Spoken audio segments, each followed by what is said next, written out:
Welcome to episode 37 of the Brainy Business, Understanding the Psychology of Why People Buy. Today's Behavioral Economics Foundations episode is about the U in nudges, understanding mapping. Ready? Let's get started.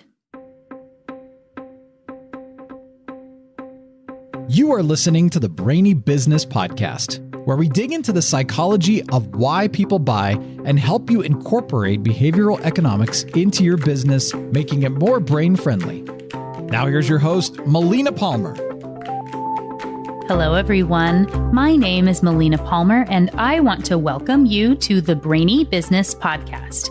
Last week on episode 36, I kicked off the different types of nudges and how they apply to choice architecture with incentives. The word nudges is an acronym for the categories of nudging, and we're breaking those down episode by episode over 6 weeks to showcase different aspects of choice architecture and nudging. As I said, last week we started with incentives, and this week we jump into understanding mapping, both what in the world that means and how to use it to your best advantage in your business. There's a handy-dandy freebie worksheet for each of the aspects of nudges and choice architecture, including this one, which you can find at thebrainybusiness.com/37.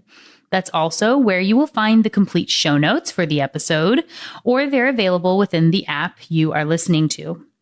The show notes include links to the book Nudge, as well as other relevant articles and links to past episodes. There's a ton of useful information there for you, so you should check it out. For all of you already on the Brainy Business email list, you can download the freebie worksheet directly from the email you got from me on Friday, or you can access it and all the freebies on the subscribers page of the website. If you're not yet on the list and would like to be, when you sign up for the freebie at thebrainybusiness.com/37, you will be automatically added, making it super easy for you. If you're in the States, you can also sign up by texting the word Brainy, BRAINY, to 345345. You'll be added to the list and get a free copy of my ebook, The 10 Behavioral Economics Concepts You Need to Know and How to Apply Them, as a thank you. All right, it's time to understand mapping. The first step, of course, is to explain what mapping is. It isn't the most useful title when you aren't familiar with the concept, but it is pretty easy to understand. And in many ways, it works just like a regular map. Thaler and Sunstein describe a mapping as the relation between choice and welfare. And they use an example of choosing a flavor of ice cream in one of their papers on choice architecture. As they say, some tasks, like picking out an ice cream flavor, are relatively easy, while others, like choosing a medical treatment, are considerably more difficult. But at their core, the path from the choice and its outcome is called a mapping. With ice cream, most people know what flavor they might choose, especially if there are only 3 flavors. Do you want strawberry, chocolate, or vanilla? You have a favorite and some sort of mapping in your brain already that lets you know which choice you will likely enjoy the most. And if they have considerably more flavors at this ice cream shop, maybe some exotic ones you've never tried before, like lemon lavender or maple bacon, you can always do a taste test to see which you like best and avoid accidentally buying a giant scoop of ice cream that tastes more like soap than scrumptious. But what about something more complex, like medical treatments? The mapping from choice to outcome, your welfare, as Thaler and Sunstein call it, is much more difficult to see in this case. Not everyone reacts the same way to treatment. There are a lot of variables to consider, even if there are still only 3 options to choose from. The example from their paper uses a diagnosis of prostate cancer, and your options are surgery, radiation, or watchful waiting, which would mean not doing anything for a bit. As they say, Each of these options comes with a complex set of possible outcomes regarding side effects of treatment, quality of life, length of life, and so forth. Comparing the options involves making trade-offs between a longer life and an increased risk of unpleasant side effects, such as impotence or incontinence. Weighing these scenarios makes for a hard decision at two levels. The patient is unlikely to know these trade-offs, and he's unlikely to be able to imagine what life would be like if he were incontinent. Yet, there are two scary facts about this scenario. First, most patients decide which course of action to take in the very meeting at which their doctor breaks the bad news about the diagnosis. Second, the treatment option they choose depends strongly on the type of doctor they see. Some specialize in surgery, others in radiation. None specialize in watchful waiting. Guess which option is the most likely candidate for underutilization? Both of these scenarios, choosing ice cream flavors or medical treatments, are showing the concept of a mapping. And it's the task of any choice architect to set up a system that helps make the map as clear and easy to use as possible so the chooser can select the options that are best for them and make them better off. There are a few ways to do this in your business, and I've broken it into a 5-step process. Again, check out that free worksheet at thebrainybusiness.com/37 to follow along for your own business. Those 5 steps are: 1, encourage thoughtful review and open-mindedness. 2, break it down. 3, make it relatable. 4, help them to get there.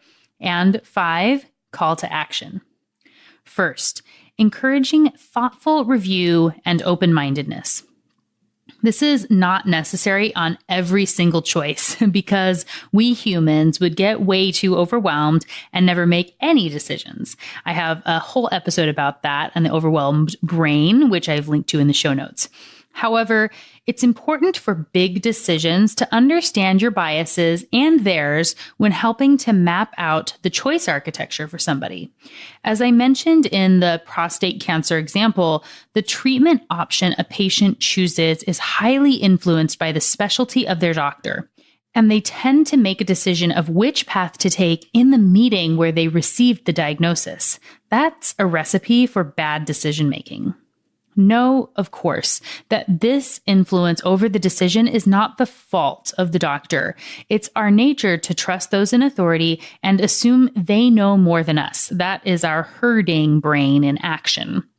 We also start to get loss averse and scared and jump into a decision too quickly. So in that case, the doctor is the choice architect, and it would be best for them to understand the way the choice is being framed and their own biases in the process.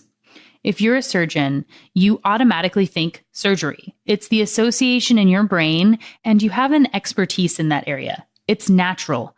And you probably want the patient to stay with you, which is also natural, but it might be best for them to get some other options. Even if you are the best in your field at surgery, if they would do best with radiation, your efforts still might not have as good of an outcome as radiation might, though, of course, this is very hard to know in advance. Thinking about this from a business perspective, in your practice as a doctor, perhaps it would be best for your business to have someone you refer to who's complementary, and I'm sure there are plenty of doctors who do this already. It could be either someone in your same practice or someone in another location whom you work closely with and you both recommend to each other. Or maybe you would meet together as a panel and present options for the patients to help them have a less biased recommendation. It's also important to note that our brains put more weight on what we hear about first. This is the default. So if you meet with them first and recommend surgery, but say they should look at another option, they will still put more importance on that first option that was presented, just in our nature. It's also important to understand the mindset your patient is in, or for another type of business, the mindset of your customer. Are they in shock and scared? Highly emotional? Probably. And that means they're not going to make a good decision. The best choice architect would know that this person should not make a decision in the moment they receive the news unless it's emergent and every second counts. So, knowing you are the choice architect and it's your obligation to this person to help them make the best choice, what are you doing to incorporate thoughtful review and an open mind? As I said, this first step is not as important in trivial decisions, but it can still be helpful. Consider the flavors of ice cream. It's not a life or death decision, but if you have 75 flavors available and they have weird names like fish food or chunky monkey, what are you doing to help the potential customer to be open-minded and try something new? What do they need to know, and how can you relate back to their existing maps? That is what we'll break down through the episode in the following steps, starting with our next one, breaking it down. If you want to make a map, it's important to understand all the options someone has available. This goes back to last week's episode on incentives, where we asked the questions of who uses, who chooses, who pays, and who profits. If you haven't already listened to that episode, I would recommend going back and checking it out after this one, as well as getting its freebie worksheet on its page at thebrainybusiness.com/36. In that episode, I talk about all the choices we had on our air conditioning purchase, because it's never as simple as, do you want air conditioning? Yes or no. We could get a lot of fans or stay in hotels on hot days or put a wading pool in the backyard. There are choices outside of your business and offering that should be considered when building your choice architecture. What is the person thinking of? What is their mental state? And what should they be aware of to help them make the best choice? That is how you break it down. And this is a big chunk of where you should spend your time planning in building the map. Let's look at something completely different than what we have already looked into, buying a camera. Let's say you work at Nikon. The choice your customer has is not just, do they want a Coolpix or a DSLR model, but do they need a camera outside of their phone?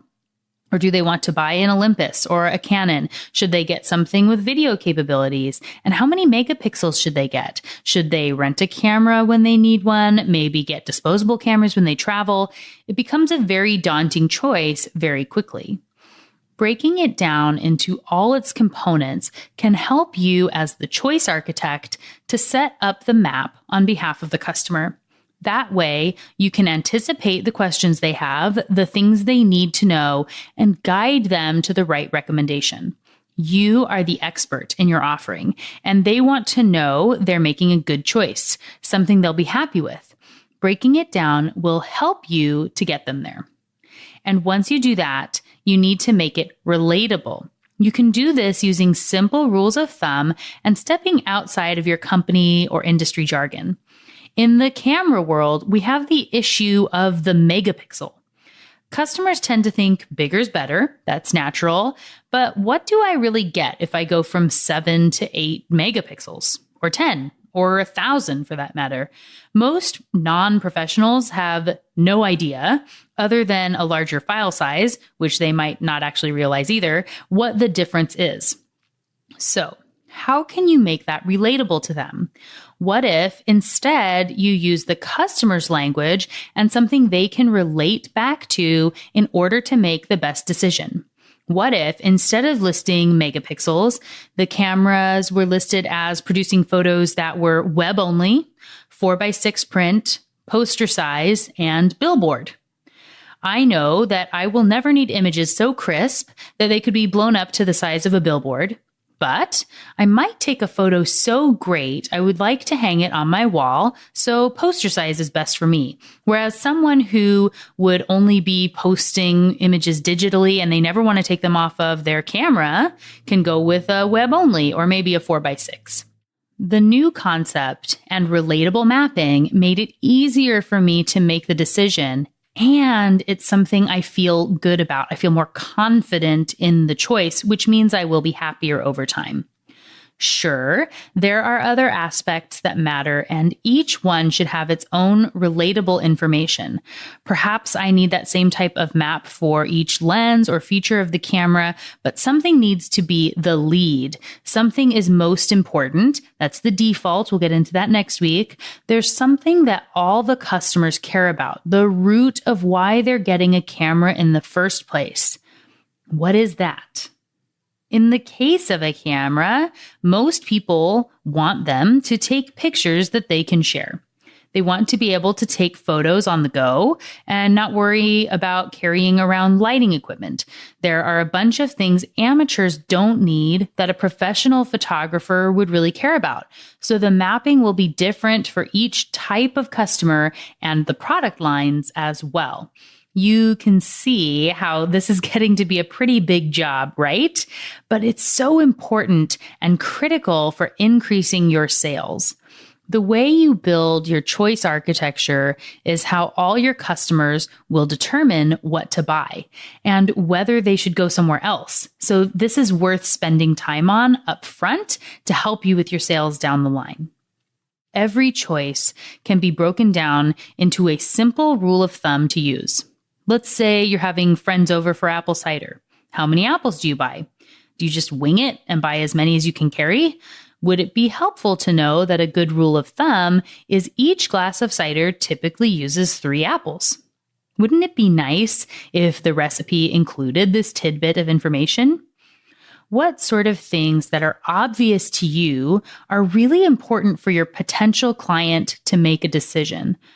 If you take a step back, what do they need to know or hear? What rule of thumb will make the choice simple and easy to make? Once you've done that, it's time for step 4, helping them get there. Once you know what they need to make the decision and you've made it relatable, they still may need a little sample to know it's a good decision. This is where an ice cream shop will let you taste the fish food ice cream, or a retailer will let you try on clothes, or you get to go on a test drive or take some sample pictures with your potential camera and print them out to see the difference at varying sizes. People learn in all sorts of ways, and incorporating the senses can be very important in making a decision, which is why there's a whole series on them in the podcast, which I've linked to in the show notes. If you offer a service, this could be a video of you explaining what you do, or a testimonial from a happy client. The final step is your call to action. It may seem like someone should know when they're ready to buy, when they have all the information available and have analyzed and can make a choice, but it doesn't often happen that way. When there are a lot of options to consider and many variables, it's a good reminder to ask someone if they're ready to buy or if they would like to move forward or have a button that says buy now to clear the field. This is a point where the customer's brain will think, do I have enough information yet? And the primed implication is that other people typically buy at this stage, hurting, which helps them feel more comfortable with the decision if they do choose to buy. I also recommend priming throughout the conversation or interaction to get them ready for the call to action when it comes. If you have not yet listened to that episode on priming, there is, of course, a link in the show notes. So that is our concept of mapping in a nutshell. Now, do you see why each aspect of nudges got its own episode? There is a lot to each concept. So as a recap, the 5 steps in understanding mapping are 1, encourage thoughtful review and open-mindedness. 2, break it down. 3, make it relatable. 4, help to get them there. And 5, call to action. Now, as promised, I'm going to revisit the air conditioning example from last week to show how this phase applies to the seemingly simple choice of buying air conditioning. To encourage thoughtful review and open-mindedness, an air conditioning company should know that I, as the customer, have other options and be willing to recommend those if they seem like a better fit. Just because they sell air conditioning doesn't mean it's the right thing for everyone they talk to. And looking at step 2, breaking it down, as someone selling air conditioning, it's important to know what steps I, as a potential customer, the chooser, will go through on my path to buying air conditioning or not, so they know how to answer any questions I may have and address concerns when they come up. For example, if I say it would be cheaper to just get fans, they could say, on the surface, it seems that way, but to properly cool a house this size and have a noticeable decrease in the temperature, it uses much more energy than this efficient air conditioning system. So you would really be paying twice, or whatever the actual response is. And this is how we make it relatable. Remember from last week when I talked about the ways to frame the cost? Instead of simply saying it's $6,500, do you want to buy it? It could be made more relatable by saying for just $2 a day, or think back to last summer when you said you were melting in here on those days over 80. Would you have paid $14 to have it be cooler on that day? This gets them back into the mindset of the pain point and what getting out of it is worth to them. We humans tend to forget things, so reminding them and bringing them back to that moment can help when making a sale, assuming it's the right moment and the right comparison, which is why the mapping matters. That example is basically the help them get there as well in the case of air conditioning. Getting them to agree that it's worth it and a good decision is the point of this step. Someone can't have a free sample of air conditioning, but we all know what AC feels like on a hot day. I tend to think about walking down the strip in Las Vegas in 110-degree heat and then stepping into a cool, comfortable casino. Relating their mindset to the right point is your taste test when they can't have a physical sample. So once you find a mapping connection that sticks, let's say the would you have paid $14 on one of those hot days to have it be cool in here worked, then you ask for the sale. This is letting them know they likely have enough information to make a choice and they stop to evaluate. And as my friend Nikki Rausch of Sales Maven says, then you stop, wait, and don't say anything for as long as it takes for them to respond. They will either say yes or voice a different objection or concern you will have mapped as well and are able to talk through. And as a quick note, this should not be a sleazy sales experience. You don't want people working off a hard and fast script who will say anything to make the sale. This is where step 1 comes in, and it really becomes a cyclical process. Genuinely considering in each instance if this is the right fit for them or not, and helping them to come to the best choice. If you are not a fit, you should be able to identify that quickly and recommend they go somewhere else. You will not be a fit for everyone. And if you don't try to sell people who don't need your services, they will respect you for it and keep you in mind for future when they are ready, and probably make referrals. Scripts are helpful, but in good choice architecture, they should be a supplement and not a hard and fast rule. Staff should understand the intent behind the script. They should understand the mapping as well and what makes a good fit. Then they should practice enough so they have moved everything into the automatic processing in their brain. This is the subconscious I'm always talking about. If they know the content, the features and benefits, and how they relate and all the options by heart, it's easier to have a true conversation that isn't salesy. They can be in the moment and truly help the person they're working with, which makes all the difference. Remember from episode 5, the truth about pricing. Price is never about price. It's about all the things leading up to the price. Price is just one factor of a choice, which is why understanding choice architecture is so critical for any business. Before we jump into the other examples from the episode, I want to make sure that you know I referenced my friend Nikki Rausch there from Your Sales Maven. There is a link to her business in the show notes, and she's amazing. I also want to take a quick moment to thank Magic Mom for your 5-star review on iTunes titled, "I Need More Hours in the Day." She said, "I've just caught 1 episode so far and I'm hooked.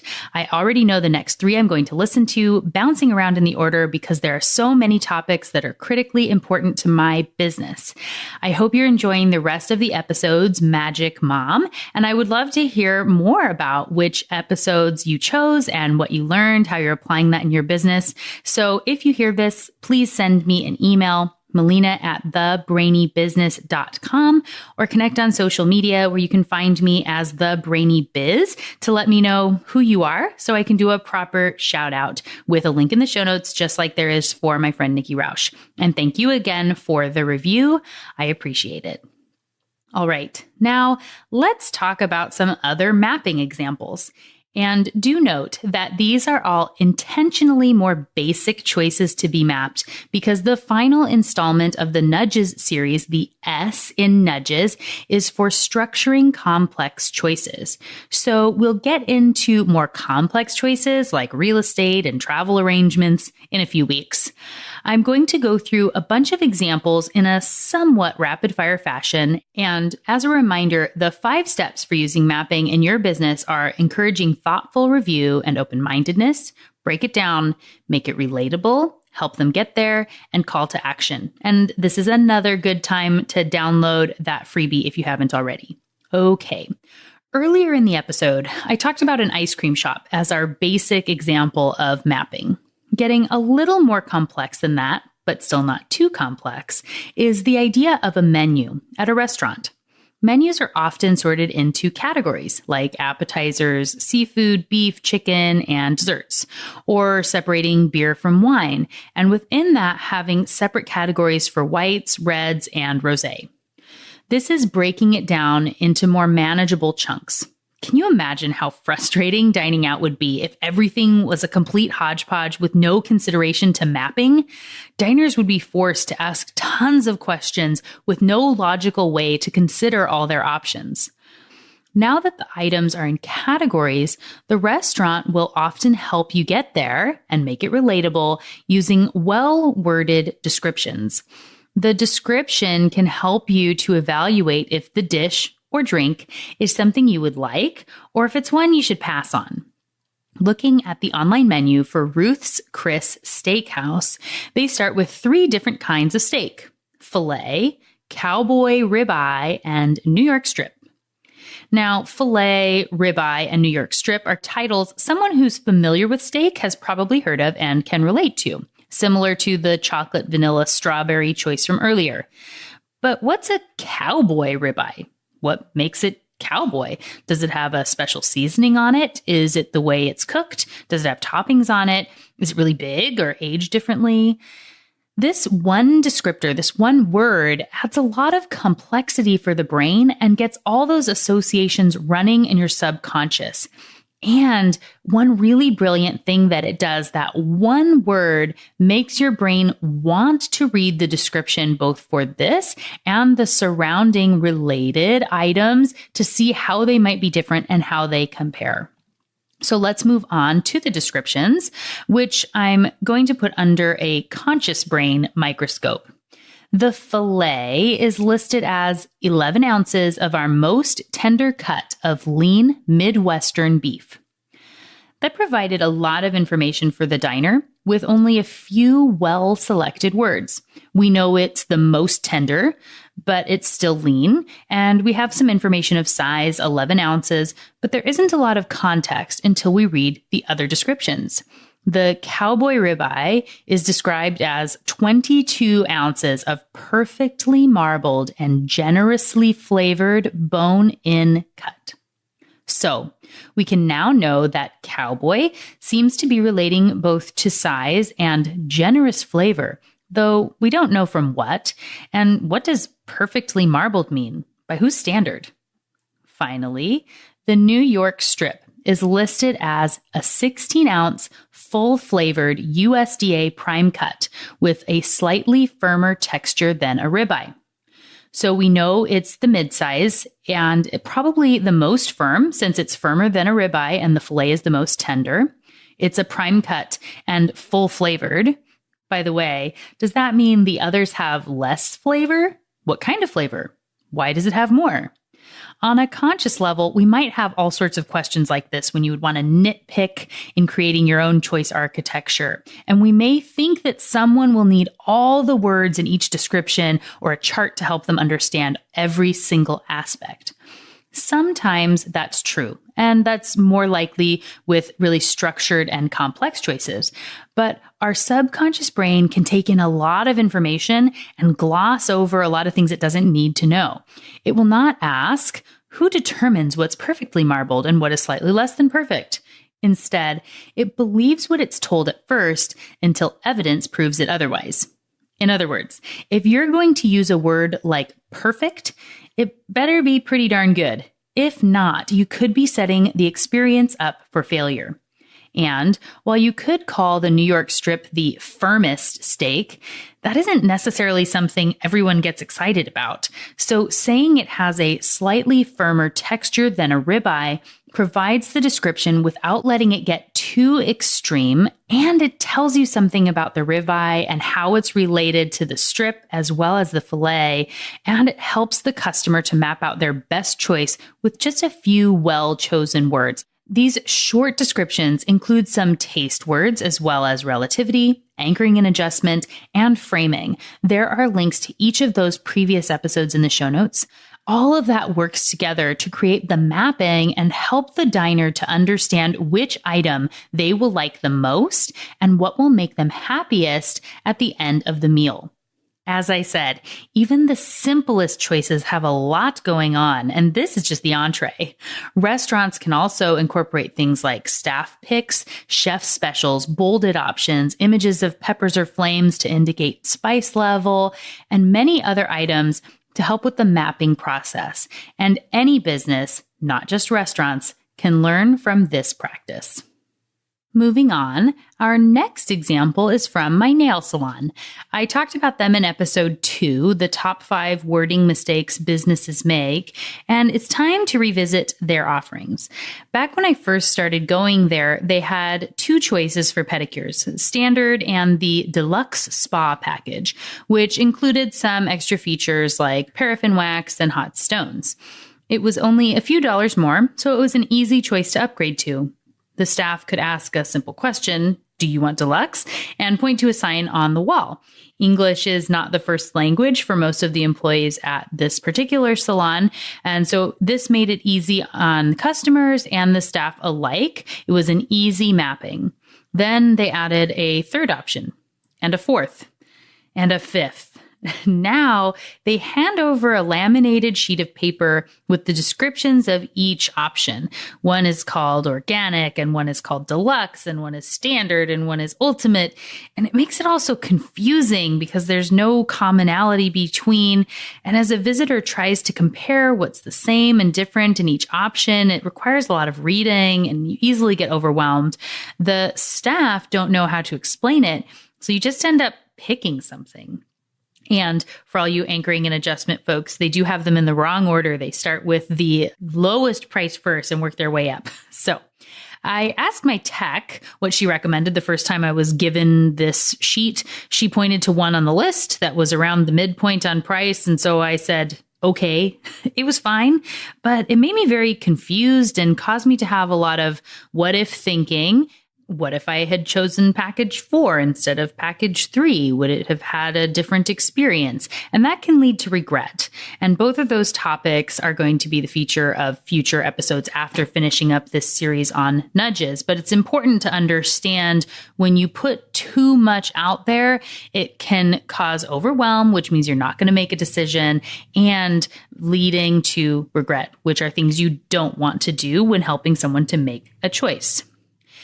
The big lesson here from the nail salon is adding more may seem like a benefit, But when it doesn't have a useful map so the chooser can compare one to the other, adding more options can cause a lot more harm than good.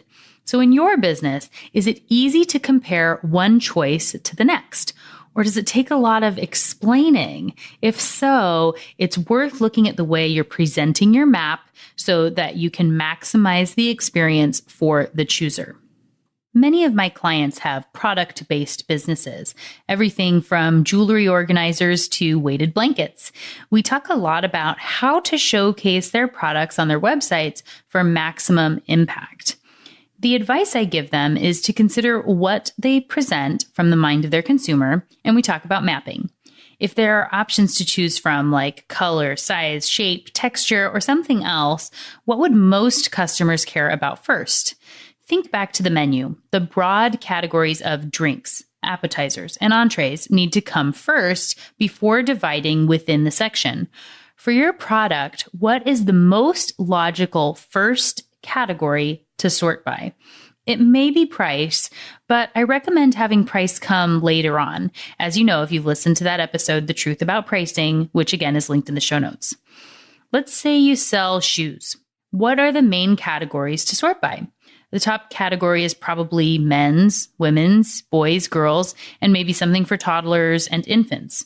Once you're within the top category, let's go with women's, you have a second level, casual, athletic, dressy.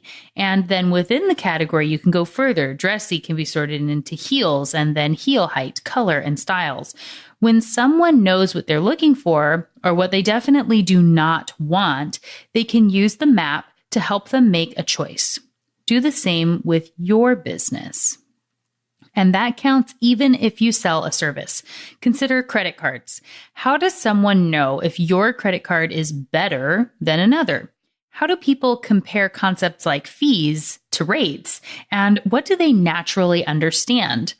Most people do not understand how a fee impacts them differently than a rate. For example, how does a 1% increase in the rate impact a consumer compared to a $5 monthly fee? Is it the same money out of pocket? More? Less? How does it change based on your balance? Where's the point that it's a worse deal? Unfortunately, because of the more obvious pain point of $5 per month compared to the calculated ambiguous number of 1%, our silly human brains don't feel them the same way. This is the concept of incentives again, where I talked about the meter ticking in the taxi versus buying a car, but it also matters for mapping. If you want to show that your credit card is better or make it more appealing, how can you showcase it in a way that consumers actually relate to instead of what you think they should know, like this rate is better than that fee or something along those lines? Another place this shows up and causes problems is in the miles per gallon number on cars. When buying a car, it's common for them to have a sticker or a rating on a website that says they get 10 miles per gallon or 50 miles per gallon, and probably a different number for the highway versus city driving. Our brains see these numbers and think of it as a linear relationship. We think going from 35 to 40 miles per gallon is a significant difference, but it isn't really as useful a number as we think it is. I've linked to an article in the show notes which recommends switching from miles per gallon to gallons per mile. Does it sound like the same thing? Do you think those numbers should be the same? Because they aren't. Our subconscious hears the name or acronym and thinks they're the same, but here's the way it calculates out. 10 miles per gallon means you will use 1,000 gallons for every 10,000 miles you drive. This is an important number because the average American drives 10,000 miles per year, and now you know it will take you 1,000 gallons to get there in the year. At $3.50 a gallon, that's not chump change, and it's nice to have that number you can compare to. What about if you go up to 20 miles per gallon? It's a pretty clear shift. It takes 500 gallons per 10,000 miles, so moving up from 10 to 20 miles per gallon cuts your gasoline costs in half. Awesome. What about as you move up? Going to a car with 40 miles per gallon halves it again, bringing you down to only 250 gallons used to go 10,000 miles. And a car that gets 50 miles per gallon gets you down to 200. Creating a chart in this way, in a number that's easier to calculate and that relates to something you're used to, like how much you pay at the pump, makes the mental mapping easier for someone making a decision. If the car with 50 miles per gallon is only $1,500 more than the one with 15 miles per gallon, it's probably a good investment. But moving from 45 to 50, maybe it isn't as important from an out-of-pocket at the gas station scenario. How can you put numbers out there that are easier for people to understand and see the value in your business, or where they're willing to compromise but still make a good decision? And how do industries make it easy to compare across companies? Thaler and Sunstein recommend a system called RECAP, which stands for Record, Evaluate, Compare Alternative Prices. In this scenario, you could consider a cell phone plan, which has lots of miscellaneous fees and charges that all add up into one big conglomerate bill. Are you getting the best price for your type of usage? Or would you do better on a different plan, either from the same company or from another one? It's really hard to tell.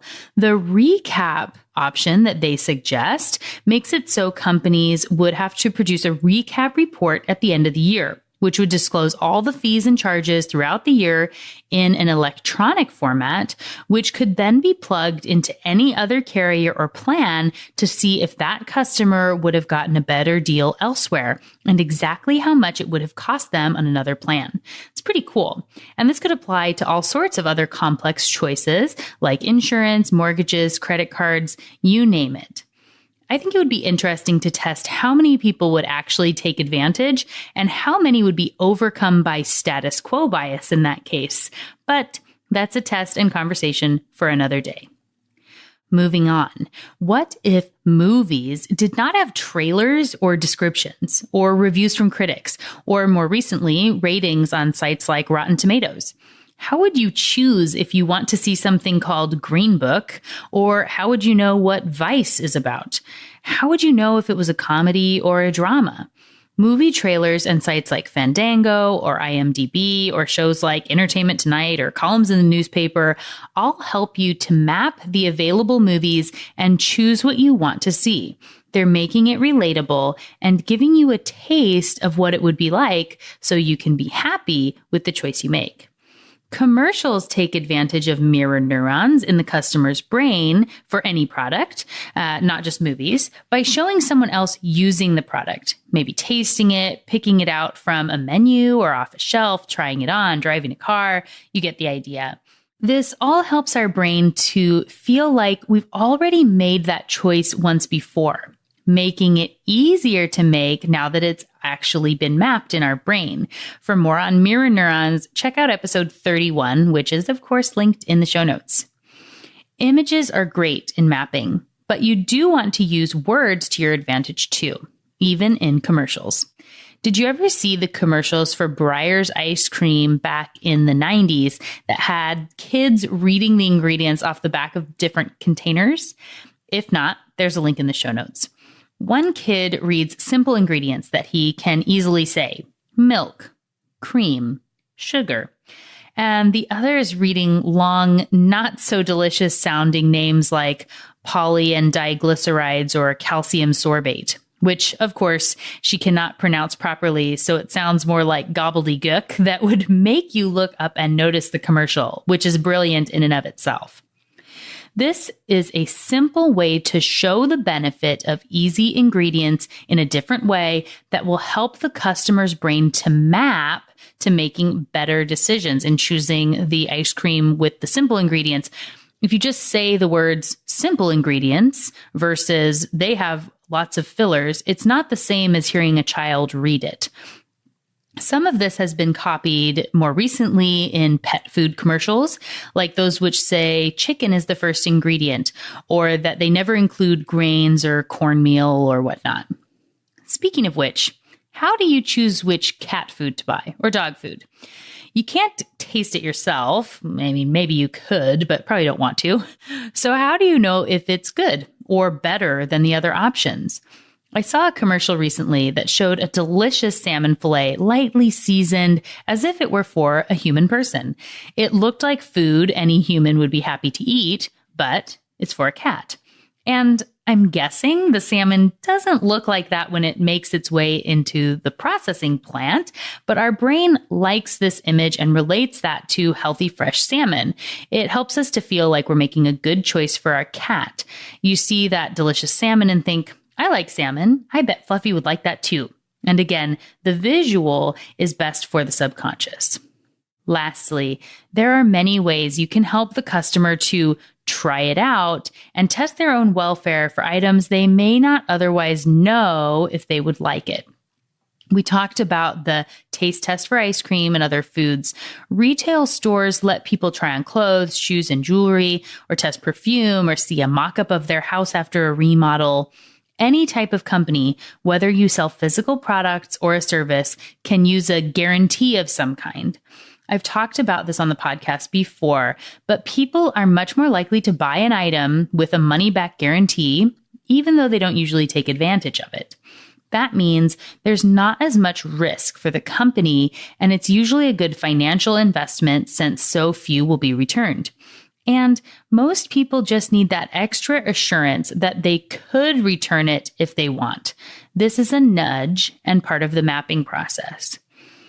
This last way I'm going to recommend is one of the easiest and something that is so often overlooked by businesses.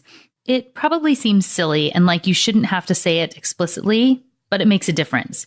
It absolutely helps nudge people to make a choice. And again, it's so easy. Are you ready for this tip? It's to use a call out or a title like most popular or top choice or best value. Know, of course, that you are responsible in your business to ensure that it truly is the most popular or the best value, and you're not nudging people into a bad choice.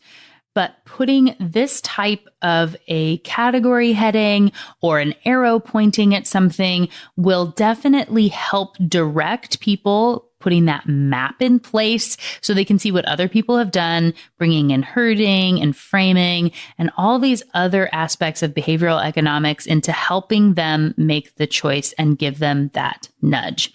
Do remember, the intent of a nudge is to help people make the best choice and ensuring they still have free choice to decide on or pick anything that they want, including getting nothing.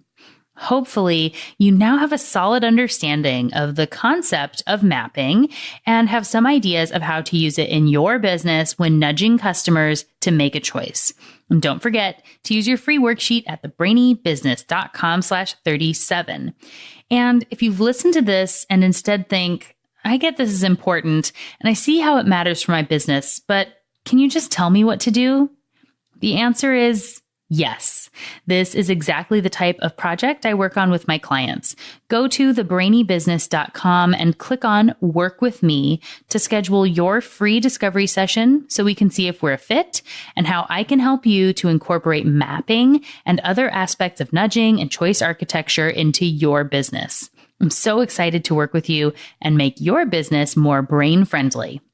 All right, that's it. Episode 37 in Understanding Mapping is done. Next week, we'll dive into the D of nudges, defaults. And yes, we will go deeper than episode 20, which first introduced the generic concept of a default, if you want to go check that one out before listening to episode 38 next week. You won't want to miss it. Until then, thanks again for listening and learning with me. And remember to be thoughtful. Thank you for listening to the Brainy Business Podcast. Molina offers virtual strategy sessions, workshops, and other services to help businesses be more brain friendly. For more free resources, visit thebrainybusiness.com.